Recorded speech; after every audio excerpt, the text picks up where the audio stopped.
Friends, இன்றைக்கி நம்ம உளுந்தங்களி செய்யலாம். இங்கே பாருங்கள், உளுந்து ஊற வச்சு எடுத்துக்கிட்டேன். 100 கிராம் புழுங்கல் அரிசி எடுத்துக்கோங்க.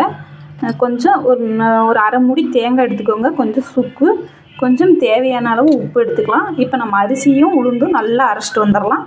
தண்ணி இந்த இதுக்கு ஒரு 3 லிட்ரு தண்ணியை கொதிக்க வச்சிடலாம். காயட்டும். நம்ம அதுங்களாட்டி இதை அரைச்சிட்டு வந்துடலாம். இங்கே பாருங்கள், அரிசியை அரைச்சாச்சு. நைஸாக அரைச்சிருங்க. அது நம்ம சேர்த்து அரைக்கக்கூடாது. ஏன்னா அரிசி கொஞ்சம் அரைக்கிறதுக்கு லேட் ஆகும். அதனால் இதை நைஸாக முடிஞ்ச அளவுக்கு அரைச்சிக்கோங்க. அரைச்சி ஊற்றிட்டு இப்போ நம்ம உளுந்து அரைச்சிடலாம். தேங்காயும் அரைச்சி ஊற்றிடலாம். இப்போ நம்ம உளுந்து அரைச்சாச்சு. இப்போ நம்ம சேர்த்துக்கலாம்.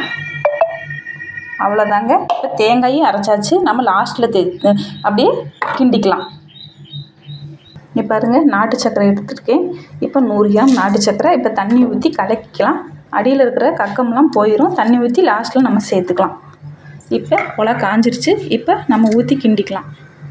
சுடுதண்ணி கொஞ்சம் எடுத்து வச்சுக்கோங்க, காய வச்சு. பத்தலைன்னா ஊற்றிக்கலாம். இப்போ தண்ணி நல்லா கொதிக்குது. இப்போ கிண்டிடலாம்.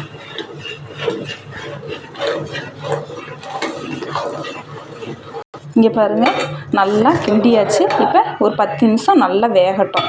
வெந்ததுக்கப்புறம் நம்ம நாட்டு சர்க்கரையும் தேங்காய் பாலும் சேர்த்துக்கலாம். வேகட்டுங்க. பாருங்கள், நல்லா வெந்துருச்சு. இப்போ நாம் நாட்டு சர்க்கரை சேர்த்துக்கலாம். அவ்வளோதாங்க. இப்போ கிண்டிடலாம். இப்போ நம்ம அரைச்சி வச்ச தேங்காயை சேர்த்துக்கலாம். அவ்வளோதாங்க. தேங்காய் பால் சேர்த்துட்டு நம்ம தேங்காய் பாலை எடுக்க வேணாம். தேங்காயை அரைச்சி அப்படியே ஊற்றிடலாம். பாலாக இருக்க வேணாம். அவ்வளோதாங்க. லைட்டாக கொதிச்சாவே போதும். ஆஃப் பண்ணிடலாங்க. அவ்வளோதாங்க.